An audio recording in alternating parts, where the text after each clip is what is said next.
Everyone, আমি এখন রয়েছি এয়ারপোর্টে, ফ্লাইটে যাব। একটু টাইম রয়েছে, তো ভাবলাম আপনাদের সাথে একটু কিছু শেয়ার করি।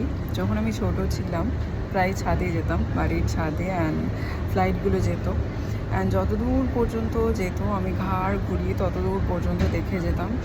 আর মা বলতো, মন দিয়ে পড়াশোনা করো, একদিন নিশ্চয়ই তুমি ওই জায়গায় পৌঁছাতে পারবে। মায়ের বলা কথা যে আশীর্বাদের মতন এইভাবে লেগে যাবে, আমি কোনোদিনও ভাবতে পারিনি।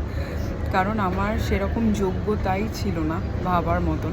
আমার যোগ্যতা হয়েছে আমার মা বাবার আশীর্বাদ, মা বাবার সাপোর্ট আর মা বাবার প্রেয়ারের জন্য।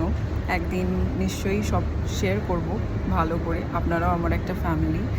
সো আজ যখন অলমোস্ট এভরিডে ফ্লাইটে চাপি, তখন সামটাইমস লাগে যে আগে ট্রেন বাসের মতন যেমন চাপতাম, এখন সেরকম চাপি। খুব ভালো লাগে, মানে খুব ব্লেসড মনে হয়।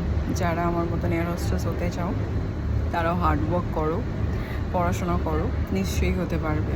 Bye bye.